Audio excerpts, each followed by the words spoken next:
para cumplir con el cronograma, a pasar a la siguiente ponencia. Muchísimas gracias.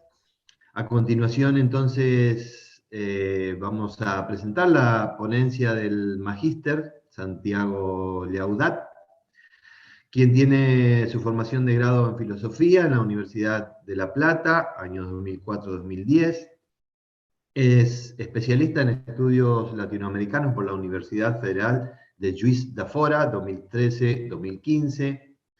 Cuenta con una diplomatura en filosofía por la liberación por la Universidad Nacional de Jujuy, 2016-2017.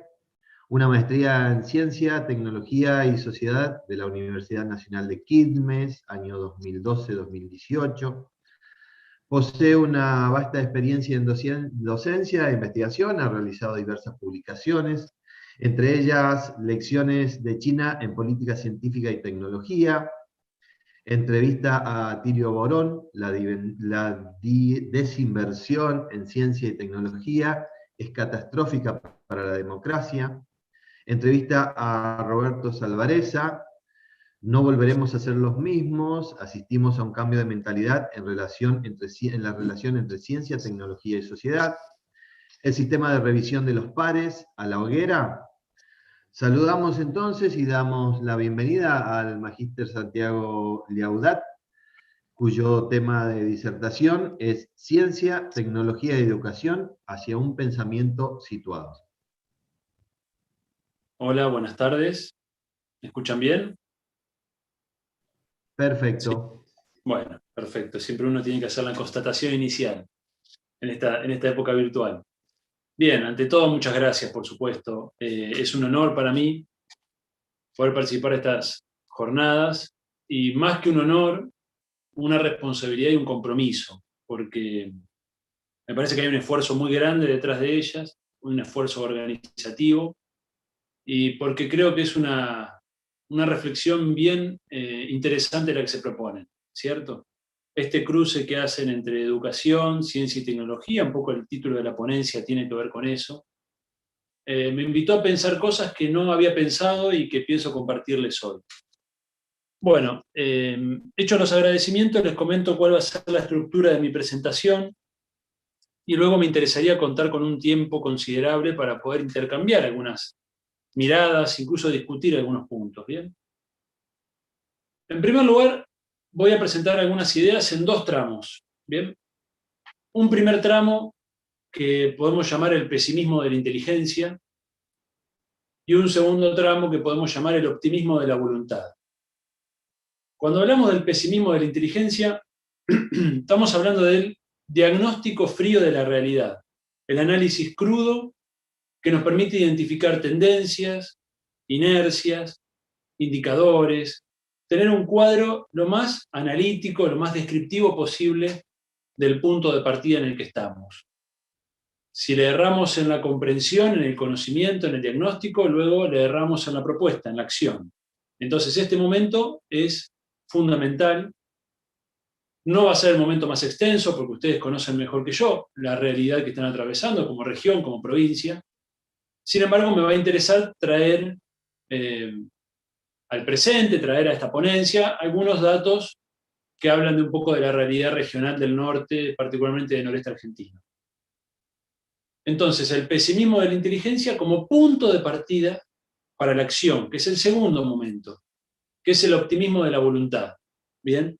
El optimismo de la voluntad tiene que ver con la idea de que la voluntad organizada, la acción colectiva, la acción política, institucional, desde cada una de las áreas en que se desenvuelven, cada uno de ustedes, tiene la capacidad de ser transformadora, ¿no? Ese es el optimismo de la voluntad.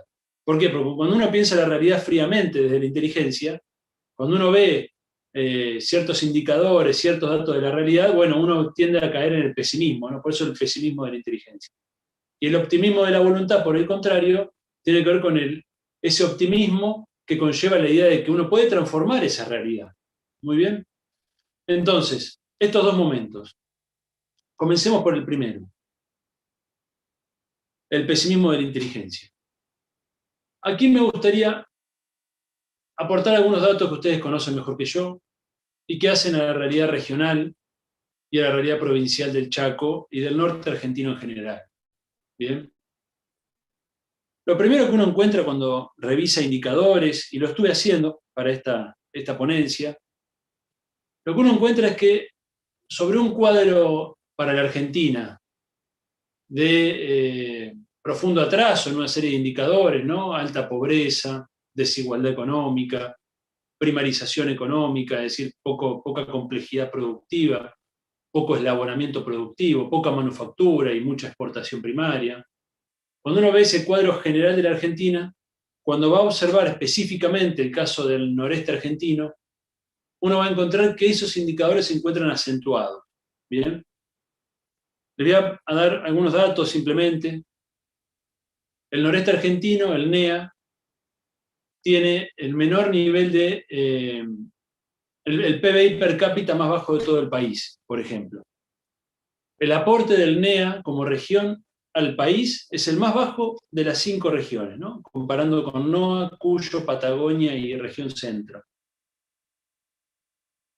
La composición productiva de las cadenas de valor en el NEA, es decir, cuánto corresponde a la actividad primaria, cuánto a la actividad productiva industrial, manufacturera, cuánto al sector servicios, cuánto al sector turismo. Cuando uno ve la composición productiva, que está en la base de todo lo demás, si se quiere, ¿no? Cuando uno ve la composición productiva del NEA, uno encuentra que tiene una economía más primarizada aún que la del resto del país. Para que tengan una idea, por ejemplo, en el caso de la manufactura, estos son datos de este año, están en un informe del Ministerio de Economía de este año. Cuando uno ve la manufactura, que es la actividad industrial, ¿no? Que es la actividad por excelencia que agrega valor. Cuando uno ve la manufactura a nivel nacional, en la composición productiva del PBI está en un 20%, en el caso del NEA está en un 10%, ¿no? Es decir, es menor el nivel de producción industrial que el promedio nacional, bastante menor. Bueno, indicadores de pobreza, como saben, también son muy importantes, están por encima de la media nacional. Es decir, tenemos un conjunto de indicadores que hablan de una región que podemos definir utilizando un concepto que yo creo que habría que explorar, habría que desarrollar. Es una región que se puede definir como la periferia de la periferia. ¿Bien? ¿Por qué? Porque la Argentina en su conjunto como país está ubicada en una relación periférica respecto a los centros mundiales, ¿cierto? Europa, Estados Unidos, China, Japón, ¿bien? Argentina está en una situación periférica, esto tiene una serie de implicancias muy importantes, ¿bien? Una dependencia tecnológica, una subordinación en lo diplomático, una posición subordinada también en lo financiero, una fragilidad, una vulnerabilidad externa muy grande, es decir, una gran dependencia sobre los acontecimientos externos, porque nuestra economía está volcada hacia el extranjero, es una economía exportadora de bienes primarios, cuyos precios no manejamos. Es decir, son todos rasgos de una nación periférica propio de la región en la que estamos, que es América Latina, que es una región periférica del sistema mundial. Argentina tiene algunos indicadores que pueden dar cuenta de ser una nación semiperiférica, no periférica en sentido estricto, sino semiperiférica, porque hay algunos desarrollos en sectores de alta complejidad, como el sector nuclear, el sector aeroespacial, el sector biotecnológico, farmacéutico, las capacidades científicas y tecnológicas que tiene el país, sirven, según algunos autores, para ubicar a la Argentina en un lugar intermedio, ¿no? Como semiperiférica. Esto es un debate, pero creo que viene bien la distinción por lo que voy a decir a continuación. Este conjunto de problemas para la Argentina en su totalidad, para el norte argentino, acá estoy englobando al NEA y al NOA, estos problemas se duplican. ¿Por qué se duplican? Por esta situación que estoy mencionando de periferia en la periferia. Dentro del país es posible reconocer una región central y una región periférica. Esto es evidente para cualquier persona de provincia, ¿no? Como es mi caso, por cierto, no soy porteño. Cualquier persona de provincia sabe que el país tiene un centro, que Dios atiende en Buenos Aires, y esa expresión da cuenta de una centralidad y una situación periférica del resto, ¿cierto? Entonces tenemos un país que está en situación periférica respecto a los centros globales, Y esto tiene consecuencias muy serias que condicionan el desarrollo de este país. Pero a su vez, cuando abrimos esta caja, encontramos que a su vez tiene una región central y una región periférica, que por lo tanto es la periferia de la periferia. Esto también tiene consecuencias específicas sobre las regiones periféricas de la Argentina. Como ustedes lo saben mejor que yo, hay un alto grado de dependencia en el sentido de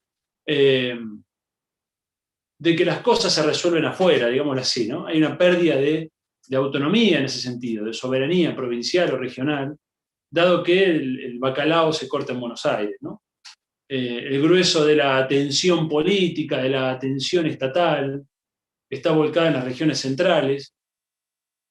El grueso de las capacidades científicas y tecnológicas están en las regiones centrales.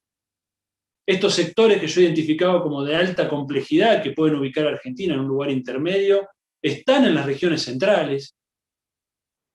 Entonces esto tiene un efecto multiplicador de la desigualdad. Entre otras cosas, provoca que, como ustedes saben también mejor que yo, muchos habitantes de las provincias deciden migrar hacia el centro del país. Bien, región central, estamos hablando Córdoba, Santa Fe, Buenos Aires, ¿no? Ciudad autónoma y provincia. Tenemos unas regiones también dentro del país que uno podría identificar como semiperiféricas, Patagonia, Cuyo, y una región central, ¿no? Claramente central, que es el eje que acabo de nombrar. Para que tengan una idea de esta desigualdad que estoy hablando en términos de capacidades no, quiero ser claro en esto, no de las capacidades como personas ni como pueblos, sino de las capacidades producto de una desigualdad histórica, estructural, por favor, no se me confunda, que justamente quiero apuntar a las posibilidades del desarrollo, no en la periferia. De capacidades estoy hablando entonces de capacidades instaladas en ciencia y tecnología. Solamente un indicador les voy a aportar que estuve buscando para esta charla.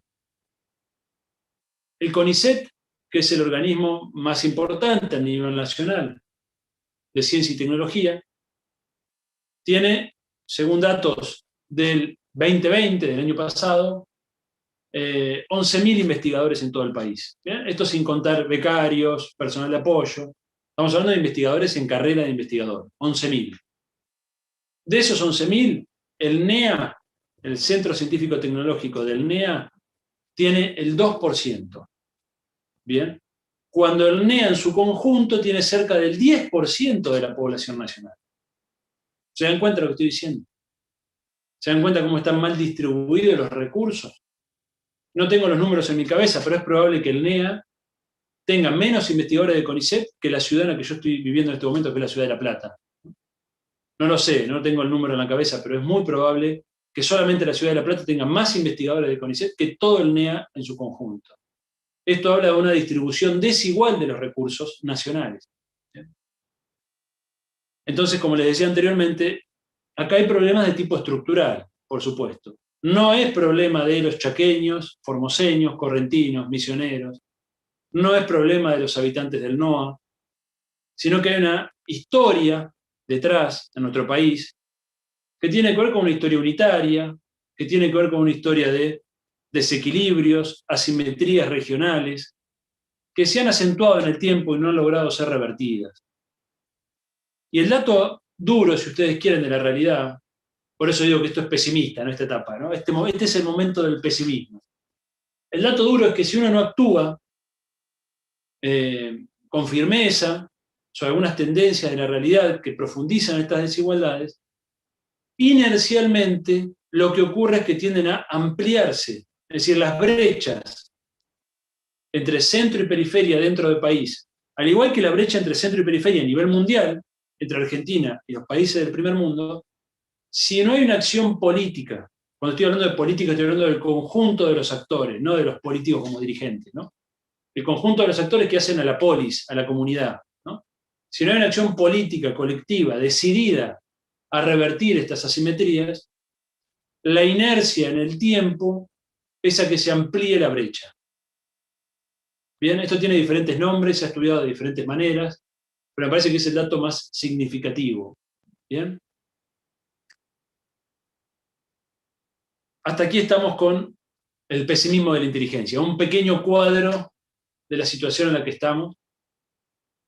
Como país, porque yo creo que esta es una preocupación nacional, o debería ser una preocupación nacional, ¿no? La cuestión federal, la cuestión del desarrollo armónico de las regiones, porque, entre otras cosas, también tiene un efecto sobre el propio centro del país, ¿cierto? De nada sirve un país macrocéfalo, ¿no? Con una gran cabeza, un gran centro y un cuerpo raquítico, ¿no? De nada sirve porque los problemas también se llegan al centro, en la forma de migraciones, ¿no? De las provincias hacia el centro, con urbanos que crecen en Rosario, Córdoba y Buenos Aires, bueno, todo lo que ustedes ya también conocen. Entonces, este es un problema del país en su conjunto, ¿bien? Pero por supuesto compete directamente a quienes habitan en las provincias del norte, que son quienes van a ser el sujeto activo, digamos, de posibles transformaciones. Vamos ahora a la sección optimismo de la voluntad. Por el mismo pensamiento que tengo, no me gusta, no creería que sea correcto transmitir recetas. No es ese mi lugar, para nada. No quiero tener ese lugar. Y es más, yo tengo una posición siempre muy antiimperialista, ¿no? Muy antidependencia. Yo creo que hay que discutir las corrientes teóricas que vienen del norte global, de Europa, Estados Unidos fundamentalmente, que se presentan como recetas, soluciones y se venden en nuestras universidades muchas veces como la última palabra de moda a la cual hay que sumarse, ¿no? Y yo soy muy crítico de esa posición dependiente de nuestras universidades, de nuestros intelectuales, de nuestros profesionales, incluso de los políticos, ¿no? Y como soy muy crítico de eso, no quiero reproducirlo hacia dentro de mi país. Es decir, no creo que tenga que ser yo quien tenga que decirles a los compatriotas del NOA, del NEA, cómo actuar, ni mucho menos. Por favor, quiero que quede claro ese punto. Sí puedo compartirles algunos lineamientos en términos de instrumentos, ¿no? Instrumentos analíticos, que son también instrumentos políticos, que son instrumentos de transformación. ¿Bien? Y ustedes tendrán que ver qué de esto que yo les digo puede servirles y qué no para pensar las políticas de ciencia, tecnología y educación, que es el tema de la ponencia. ¿Bien? Van a ser 5 o 6 ideas que les voy a compartir y luego ya me gustaría pasar a escuchar sus preguntas, intercambios y, por supuesto, críticas también. Primer punto, primera idea. Las políticas de ciencia, tecnología y educación deben ser tratadas como un todo sistémico, como desde una misma cabeza, digamos, desde un mismo marco. Ustedes, por lo que estuve viendo, tienen la ventaja de que tienen un mismo ministerio, ciencia, tecnología y educación. Me parece que eso está muy bueno, es muy interesante. Es muy interesante porque claramente facilita una articulación entre estas diferentes esferas, que estoy convencido que es imprescindible que estén articuladas. Por eso propongo el concepto de política cognitiva, ¿no? Política cognitiva para pensar estas 3 políticas: ciencia, tecnología e innovación, si ustedes quieren, y educación, como parte de un todo sistémico. ¿Bien? Política cognitiva, ¿por qué se llama así o por qué propongo llamarlo así? Cognitiva viene del conocimiento, ¿cierto? Política del conocimiento. Estas 3 áreas, de hecho, por alguna razón están juntas en un mismo ministerio, ¿cierto? Como lo estuvieron a nivel nacional, pasa que a nivel nacional tiene otra complejidad, por supuesto. Entonces, bueno, amerita que haya diferentes ministerios. A nivel provincial esto no es así, entonces uno puede pensar que estén articuladas como parte de políticas del conocimiento. ¿Qué política se da a un Estado en relación al conocimiento, a la producción, circulación, apropiación de conocimiento a nivel de la comunidad, a nivel del territorio? ¿Bien? A esto le llamo política cognitiva y me parece un acierto que estén articulados y me parece una invitación a pensar esas articulaciones, ¿no? ¿Cómo logramos que vayan de la mano? ¿Cómo logramos que el sistema educativo esté lo más articulado posible con el sistema de ciencia y tecnología? ¿No? Si ustedes quieren, es la articulación natural, ¿no? La más inmediata, la más fácil de pensar, aunque sea hipotéticamente. Luego hay otras articulaciones necesarias que seguramente sean un poco más difíciles, ¿no? Sectores productivos, Estado. Pero sin duda, ciencia, tecnología y educación, uno tiene que, o tiende a pensar que esto debe ir articulado, ¿no? Por supuesto, cuando hablamos de ciencia y tecnología no hablamos solo de laboratorio o tecnología instrumental, estamos hablando de ciencias en un sentido amplio, ¿no? Es decir, producción de conocimiento metódico, sistemático, académico, que tiene que ir articulado con la educación en el territorio, ¿no? Primer punto, entonces, o primera idea, concepto que les propongo, o idea fuerza, es pensar ciencia, tecnología y educación como una política cognitiva común, una política del conocimiento. Segunda idea que quiero transmitirle. Oscar Varsavsky fue un autor del pensamiento latinoamericano en ciencia, tecnología y desarrollo, allá por la década del 60-70, junto a otros autores muy importantes como Jorge Sábato, Amílcar Herrera, Rolando García y muchos otros, elaboraron un pensamiento tremendamente potente para adecuar la ciencia y tecnología nacional a las necesidades nacionales, ¿no? Esto que parece una soncera, una cosa evidente, la ciencia y la tecnología debería servir a las necesidades de nuestro pueblo, pero bueno, esto no es así, no es tan evidente, y estos compañeros, estos colegas, dieron una lucha muy fuerte hace 50 años para instalar esa necesidad, ¿no? Y Oscar Varsavsky propuso un concepto que a mí me resulta muy atractivo, muy potente, y que yo les quiero convidar hoy, para pensar las políticas cognitivas desde el territorio, desde la provincia, desde la región, que es el concepto de criterio de importancia, ¿no? Varsavsky decía, la ciencia debe ser evaluada no solo por su criterio de verdad, es decir, por la validez de la metodología, por los resultados obtenidos en términos de resultados válidos, ¿cierto? Resultados que muestran un nuevo conocimiento, una nueva verdad, si ustedes quieren, sobre el campo en el que se desenvuelva la disciplina correspondiente. No solo debe ser evaluada por su criterio de verdad, por su calidad o excelencia científica en ese sentido, sino que en un país periférico, como es la Argentina, y más aún en una región que es la periferia de la periferia de la Argentina, tenemos que incorporar el criterio de importancia a la hora de definir orientaciones de recursos, lineamientos de política cognitiva.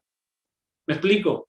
Es decir, el criterio de importancia mano a mano con el criterio de verdad a la hora de evaluar asignación de recursos para potenciar una línea de trabajo, por ejemplo. ¿Cierto? Una política provincial, una política regional. Criterio de importancia. ¿Bien? Alguien me dirá, bueno, pero la ciencia no puede someterse a la utilidad, ¿no? La ciencia debe alcanzar la verdad. Bueno, pasa que en abstracto, alcanzar la verdad es seguir la agenda de investigación que fijaron otros. La frontera del conocimiento en abstracto es la frontera internacional. Y la frontera internacional del conocimiento está siguiendo criterios de importancia fijados por otros. Generalmente los Estados Unidos, Europa, China hoy, ¿no? Las grandes potencias. Entonces, cuando hablamos de la agenda del conocimiento, los temas a investigar, si seguimos los temas de la frontera internacional, estamos siguiendo los criterios de importancia fijados por otros. Entonces, lo que Varsavsky nos está invitando a pensar es, bueno, ¿cuáles son nuestros criterios de importancia? Para definir que una ciencia o un desarrollo tecnológico, aunque no esté en la frontera internacional, puede estar en la frontera, en mi territorio. Quizás aquí, en mi territorio, una innovación que a nivel internacional se conoce hace 50 años, pero a nivel regional no se utiliza, no se desarrolla, tiene mucho más importancia que desarrollar el último conocimiento sobre una partícula subatómica, ¿no? Es decir, criterio de importancia para definir la agenda del conocimiento. Tercer punto, que va de la mano con el anterior. Orientación por misiones, orientación por problemas. ¿Bien? Por supuesto va de la mano con lo anterior, ¿no? Es decir, uno debe establecer una política cognitiva provincial, regional, estableciendo prioridades, criterios de importancia, y a partir de ahí tratar de orientar la actividad cognitiva, educativa y científico-tecnológica en la resolución de esos problemas o en el logro o el alcance de esas misiones establecidas. ¿Bien? Y esto tiene una consecuencia directa sobre la evaluación institucional que se hace de esos proyectos.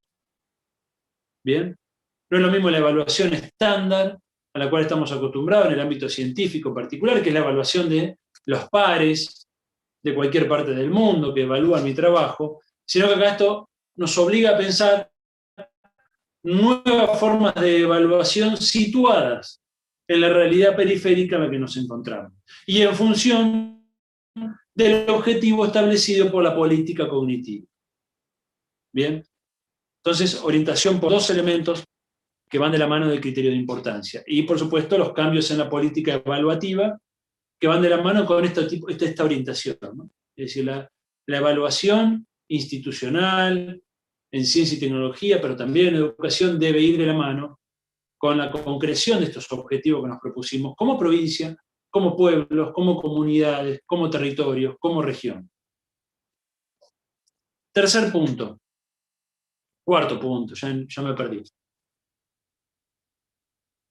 Todo lo anterior, una política cognitiva, definición de criterios de importancia, proyectos por misión u orientación por problemas, tiene que ver esencialmente con lograr una visión compartida de futuro, una idea normativa de lo social, es decir, ponernos de acuerdo, y esto sin ser ingenuos, porque obviamente tenemos diferencias entre nosotros, tenemos intereses muchas veces en conflicto, ¿bien? Pero lograr con la mayor cantidad de actores posibles, con ese conjunto de actores que nos interesa contener en la comunidad, en el proyecto común, lograr una visión compartida de futuro. Bien, no voy a poder evitar el conflicto en la sociedad, eso es inherente a la sociedad, a una sociedad democrática, plural, por supuesto. Pero al menos tengo que lograr algunas ideas que nos permitan alinear políticas, alinear actores sociales, políticos, económicos, culturales. ¿Bien? Algunas ideas.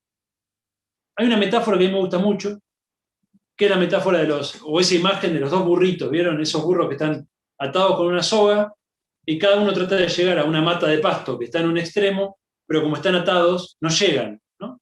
Sí, ese es el conflicto. Y el conflicto perjudica a ambas partes, ¿cierto? ¿Cuál es la resolución de este conflicto? Que los burros se pongan de acuerdo y se junten y van primero a comer en una mata de pasto y después van juntos a comer la otra mata de pasto, ¿no? Es decir, ¿en qué medida, mediante la negociación de intereses, mediante la consecución de una idea común de futuro, de un futuro más grande para la provincia, para la región, logramos alinear actores que por lo menos durante un tiempo, parcialmente, logren dejar de lado conflictos de intereses y se pongan detrás de un objetivo común? Entonces, esta idea compartida de futuro es fundamental. Si tenemos que lograr, bien, en base a algunas lecturas compartidas seguramente, esta mirada común de futuro. Y un elemento que no es menor, ¿no?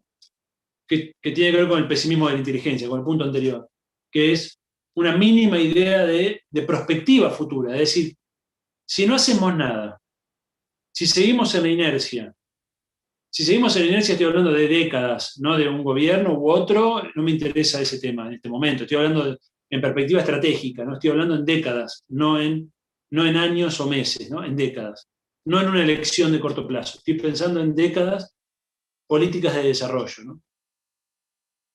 Tenemos que ponernos de acuerdo también en la prospectiva. Prospectiva es qué futuro nos espera en un escenario A y en un escenario B. El escenario A es el escenario inercial. Si todo sigue como ha transcurrido en las últimas décadas, ¿qué nos va a pasar como región? ¿Qué nos va a pasar como provincia? ¿Qué nos espera? ¿Cierto? Y un escenario B que tiene que ver justamente con la idea compartida de futuro, ¿no? La noción normativa de hacia dónde queremos ir. Quinto, sexto punto. Todo lo anterior va de la mano con una concepción de base, que es la concepción de planificación estratégica situacional, ¿no? Planificación estratégica situacional. ¿Qué es esto?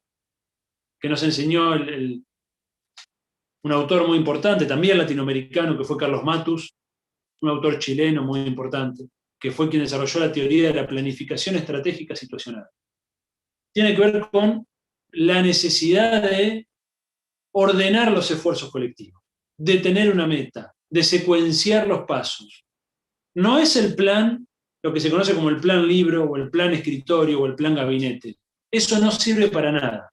No es el plan que se elabora con un conjunto de académicos y de expertos en una oficina, se presenta con bombos y platillos, cerrado como un paquete, y se anuncia que al 2030 vamos a tener tal o cual resolución de los problemas que hoy tenemos. Eso no sirve, no ha servido nunca, y eso está en desuso hace ya mucho tiempo.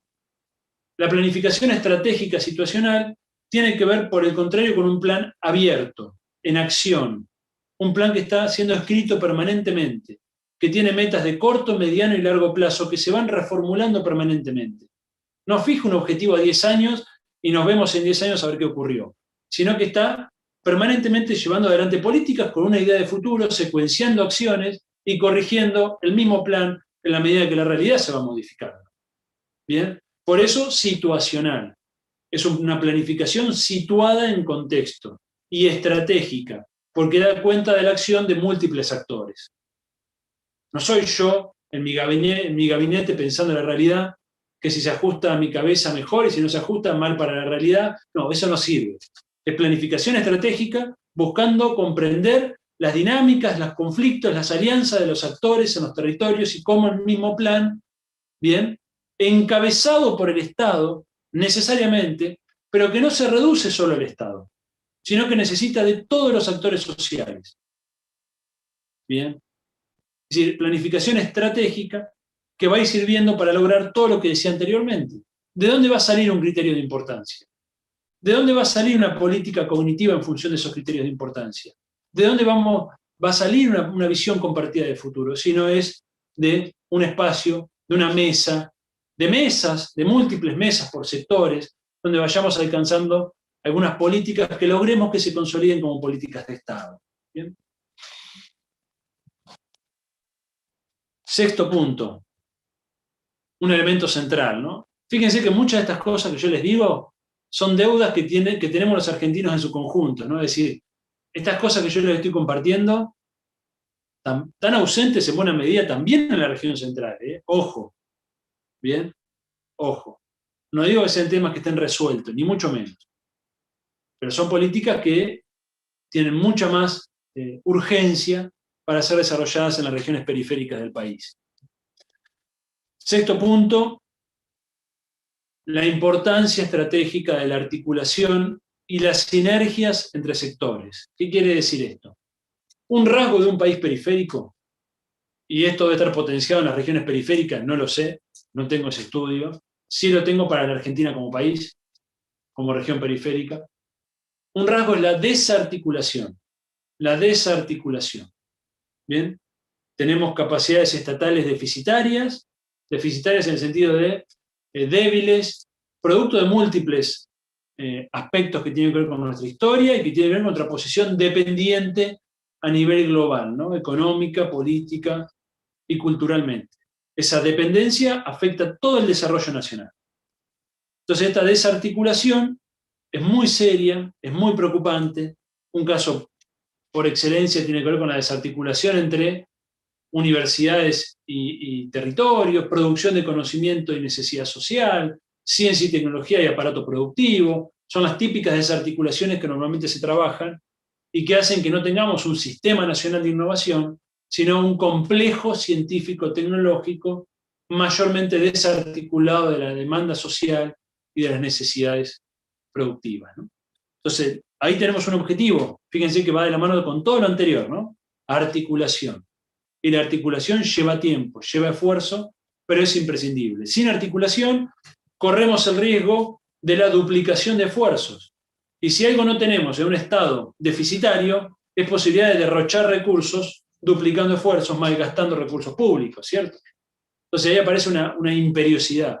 Un caso que conozco muy bien en educación, porque soy también docente de terciario en el nivel provincial, en provincia de Buenos Aires. Un caso paradigmático, en mi opinión, es la duplicación de esfuerzos en la formación docente y las lógicas distintas que transcurren entre los institutos provinciales y las universidades nacionales, ¿no? Y la ausencia de diálogo entre estos dos niveles, por lo menos en el caso de mi experiencia en la provincia de Buenos Aires, es muy notable, ¿no? Es muy notable y muy preocupante, donde el nivel de formación docente provincial está mucho más desfinanciado que el nivel nacional y otra serie de consecuencias importantes, ¿no? Y el siguiente punto, además, de la articulación es la sinergia. La sinergia es cómo mediante la articulación nos potenciamos mutuamente, ¿no? Porque no es la articulación meramente de nos juntamos y vemos qué pasa, sino cómo logramos sinergizar, cómo logramos potenciar mediante esa articulación. Creo que ese es el efecto, esa es la búsqueda que nos debemos. Último punto, porque me interesaría escucharlos, o últimos 2 puntos. Uno, me parece fundamental, esto lo hablaba preparando esta charla con ustedes, con algunos compañeros, con un compañero en Tierra del Fuego, que me pudo transmitir un poco la realidad también de estar en una provincia tan lejana, y las asimetrías, ¿no? Un poco lo que les comenté hoy. Y este compañero me hizo pensar en lo siguiente, ¿no? Que hay una necesidad de potenciar la cooperación entre regiones periféricas, ¿no? Sí, tratar de descentralizar al país en los hechos. Dejar de creer que todo pasa por Buenos Aires, bueno, efectivamente pasa, ¿no? Sino que se puede empezar a transitar otro tipo de alianzas con otras regiones, con otras capacidades, que pueden ser complementarias. Esto me decía este compañero. Y creo que tiene razón.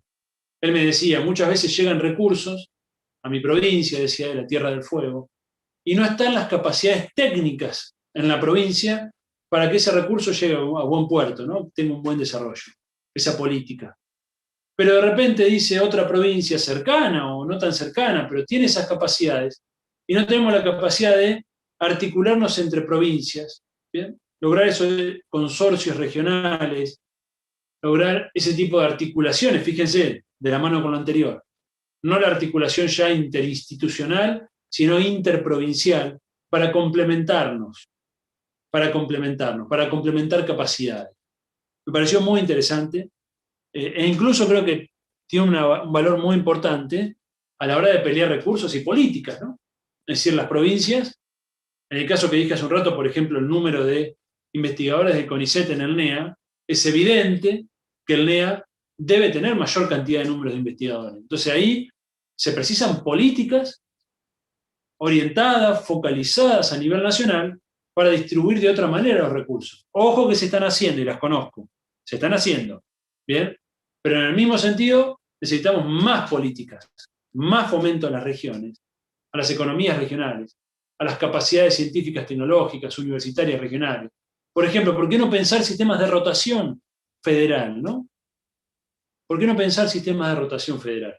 Investigadores y profesores de universidades grandes, normalmente con más recursos, con más trayectoria, con más recorrido, con grupos de investigación más consolidados, que estamos más articulados con universidades extranjeras que con universidades de nuestro propio país. ¿Por qué no pensar sistemas de rotación federal? ¿Por qué no pensar sistemas de, así como se piensa la internacionalización y la vinculación con el exterior, ¿por qué no pensamos la vinculación con el interior? Que es probablemente mucho más débil que la que tenemos con el exterior. Y eso también es un síntoma de dependencia nacional, de una dependencia que tiene nuestro país. Entonces me parece que son elementos muy interesantes, bien, construir alianzas entre provincias, pelear por recursos, complementar capacidades, elaborar planes regionales que permitan pelear políticas, bien, buscar convenios, acuerdos con instituciones de la región central, también buscando complementar capacidades locales, siempre teniendo presente lo anterior, ¿no? Bien, nos aliamos, nos unimos, nos asociamos en la medida que tengamos claro para qué. Si no tenemos en claro nuestros propios criterios de importancia, los otros, que por regla están más desarrollados, tienen más capacidades, tienen más investigadores, tienen más personas trabajando en una línea, me terminan imponiendo la línea, ¿no? Entonces el punto, bien, es como una pirámide, ¿no? De lo más importante, lo jerárquico, a lo que está subordinado, el axioma y el teorema, ¿no? El axioma es poder definir con una situacionalidad, con un pensamiento situado, ¿bien? Todo lo que dije anteriormente, la política, el criterio de importancia, etc. Y finalmente, y con esto cierro, el desarrollo regional, la posibilidad de un desarrollo siquiera, tiene que ver con la consolidación de un proyecto nacional. Bien, ustedes me dirán, pero ¿cómo? Me viene hablando hace 40 minutos de lo regional, lo provincial, la importancia de consolidar capacidades. Sí, sí, bien. Pero esto solo es posible si logramos que a nivel nacional se consolide un proyecto que apunta al fortalecimiento, bien, del mercado interno, de la producción, del trabajo. Si tenemos un proyecto nacional que está orientado a la timba financiera, a la especulación, al incremento de la deuda externa, nada de lo que dije es posible. Entonces acá está la articulación entre lo local, lo provincial, lo regional y lo nacional. ¿Bien? Necesito de esa articulación. Por un lado, porque necesito pelear políticas. Necesito que la nación esté pensando en la región. Y eso requiere de todo lo que dije anteriormente, ¿no? Involucramiento de actores, visibilización, articulaciones, alianzas. Pero al mismo tiempo necesito que el proyecto nacional no vaya en contra de la región. Y un proyecto que abre las aduanas, que liberaliza el comercio, que endeuda al país, que debilita al Estado y a las capacidades del Estado nacional, ese proyecto atenta también contra mi región. Entonces, creo que estos son algunos de los lineamientos que quería compartirles. Y bueno, una vez más agradecerles y quedo a la espera de los aportes y sugerencias. Muchas gracias. Muchas gracias, Santiago. Sí, vamos a comenzar con algunas preguntas y hay algunos comentarios también. Vemos hasta dónde nos dan los tiempos.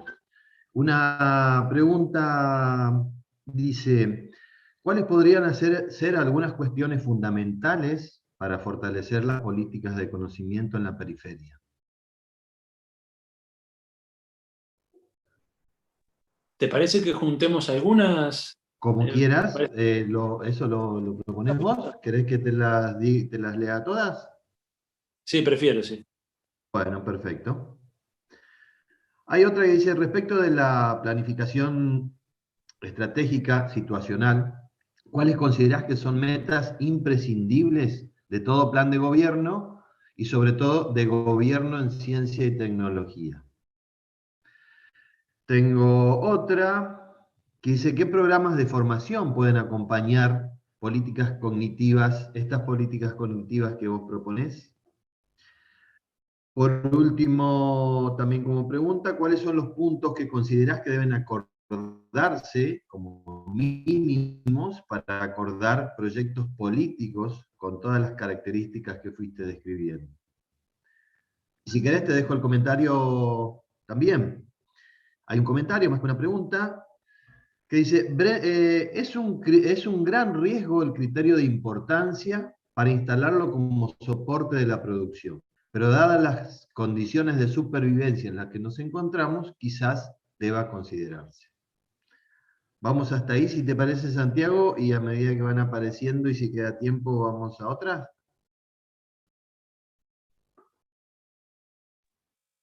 Muchas gracias. Realmente a todos los aportes. Todas preguntas dificilísimas, que no sé si tengo la respuesta. Tampoco sé si quiero tenerlas y cuáles de ellas corresponde también a la elaboración local, ¿no? De estos lineamientos. Voy a comenzar de abajo para arriba, ¿bien? El último comentario, bueno, es un comentario bien interesante, ¿no? No era una pregunta, pero era un comentario bien interesante, que tiene que ver con el criterio de importancia es un gran riesgo. Bueno, esto fue lo que siempre fue un poco el argumento histórico por el cual la comunidad científica se resguardó, ¿bien?, en su autonomía, en la no intervención del poder político, en la no orientación de su actividad, porque estaba el riesgo de que se impongan otros criterios ajenos al criterio de verdad, ¿no? Digamos, ahí siempre se ponen los ejemplos clásicos, ¿no?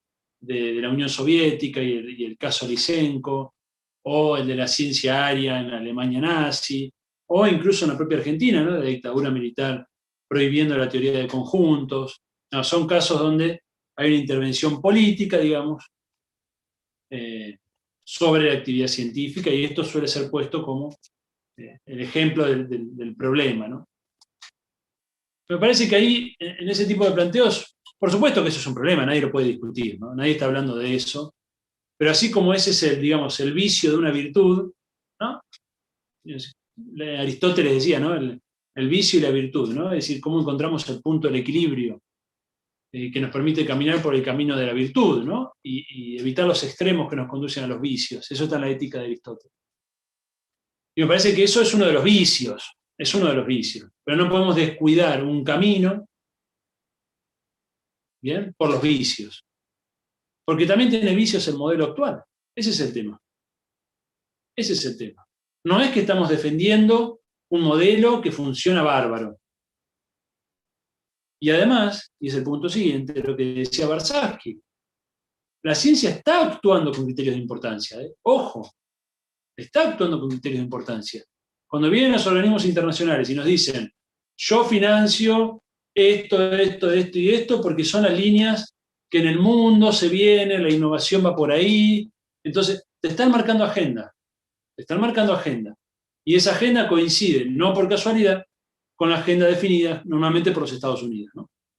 ¿Bien? Es decir, definen una agenda que tiene que ver con la competitividad estructural de sus economías, en competencia particularmente con China en este momento, y a partir de esa agenda impulsan este tipo de políticas de financiamiento porque luego les reditúan a ellos mismos, ¿no? Es decir, la producción científica en la periferia les vuelve a ellos mediante publicaciones en las revistas centrales. Entonces, estamos discutiendo contra esto. No estamos discutiendo hoy con la ciencia aria o con el estalinismo del caso Lysenko. No estamos discutiendo con eso. Eso no está hoy planteado en la realidad. ¿Bien? Prácticamente en ningún lugar del mundo. Estamos discutiendo con un modelo cientificista, una forma de hacer ciencia que se ubica en la frontera internacional y que no está mirando la frontera nacional. ¿Dónde está el problema nacional? Entonces, el criterio de importancia tiene que ver con eso. Ojo que Barsavsky no decía, descuidemos la verdad. No decía eso. Pero decía, la verdad también está situada en función de una problemática. ¿Bien? Primer punto, me pareció muy interesante el comentario. Alguien hablaba ahí, bueno, ¿cuál sería el programa de formación para acompañar estas políticas cognitivas? Bueno, es un punto clave, ¿no?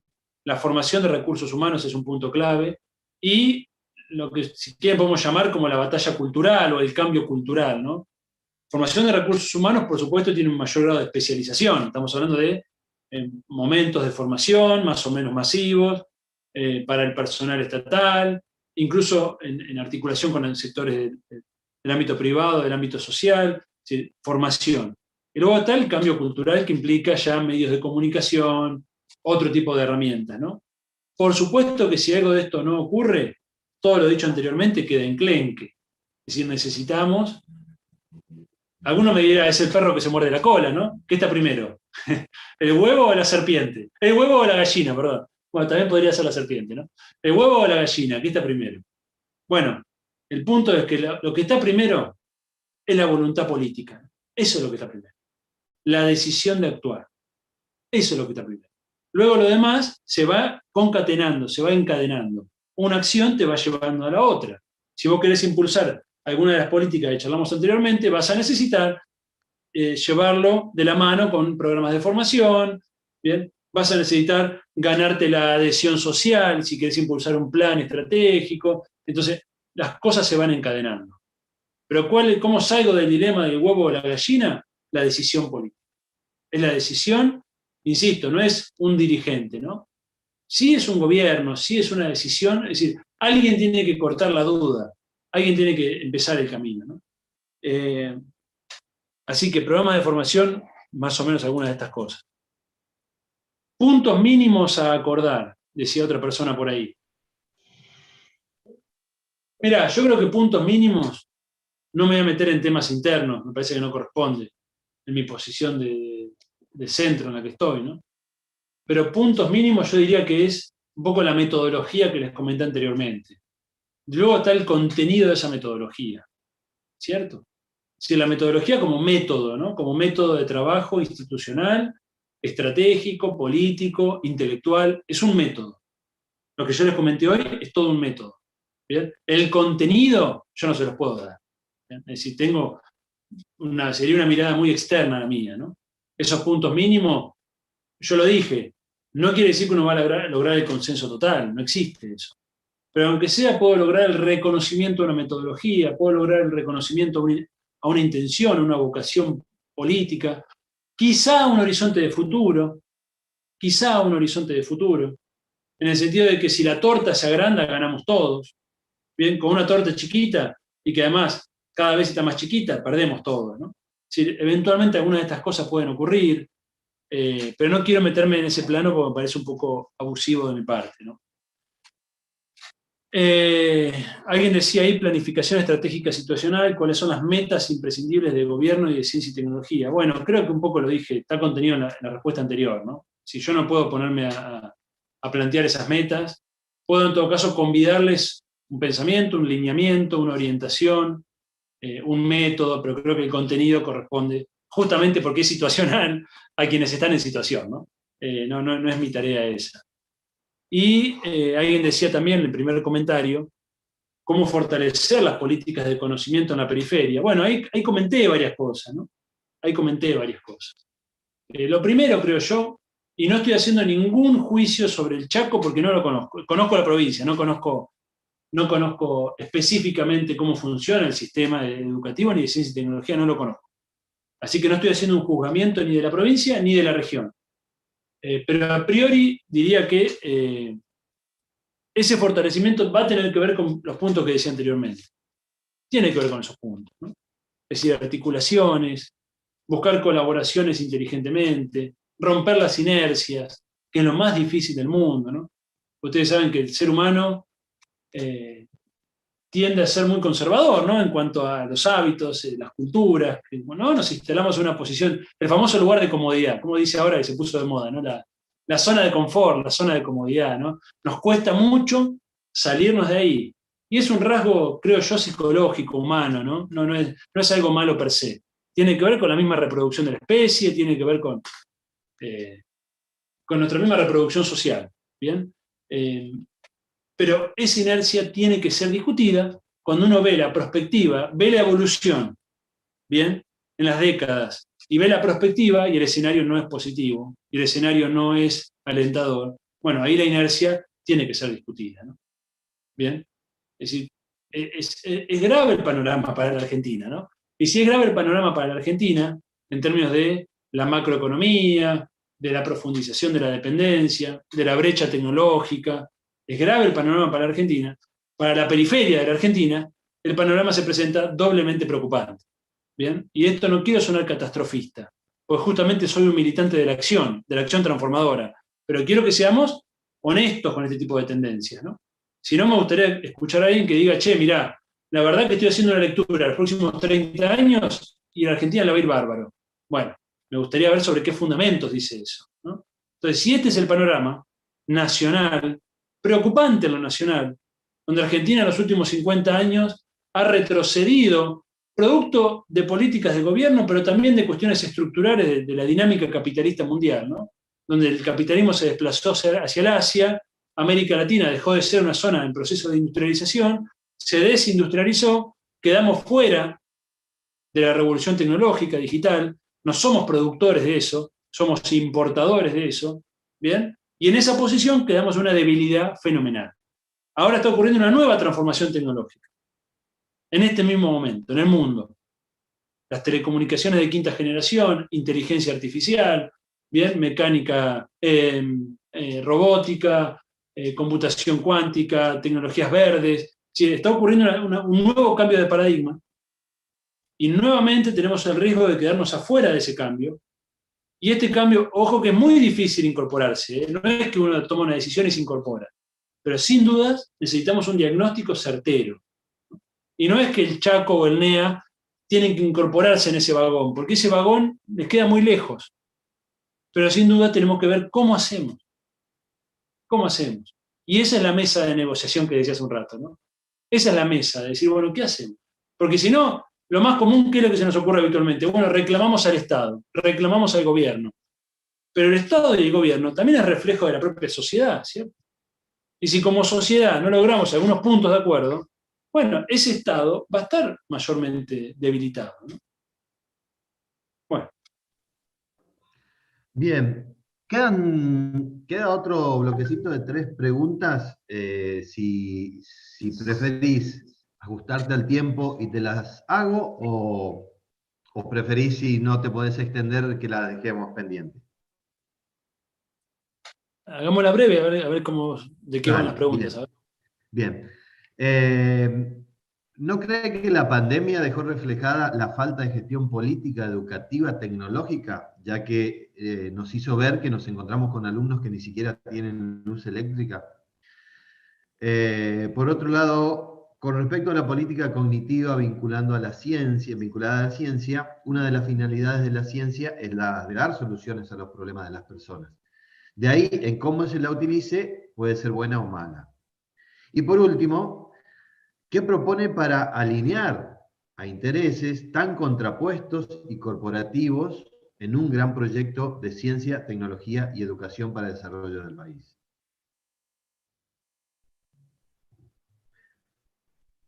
Por ahí, como en algún punto ya las tocaste, Bueno, podemos darle la brevedad que necesitamos. voy a ser breve por un motivo personal, que es que tengo que cuidar a mi hija a las 6. Y estamos acá en doble sesión virtual. También mi mujer está dando clases y le dimos un rato de dibujitos como para poder estar dando estas charlas. Cosas de la pandemia. Bien, lo primero, si la pandemia mostró un límite en la gestión de CTI, de Ciencia, Tecnología, Innovación y Educación. Bueno, parece que la pandemia mostró muchas cosas, ¿no? Sería largo hablar de eso. Yo hice un artículo ahí que lo pueden bajar de internet. Planteo que la pandemia actuó como un catalizador de tendencias en curso, ¿no? Para quienes conocen de química, saben que un catalizador acelera los procesos. Entonces, lo que hizo la pandemia fue acelerar procesos. Uno de los procesos que aceleró es la transición hacia lo digital, ¿no?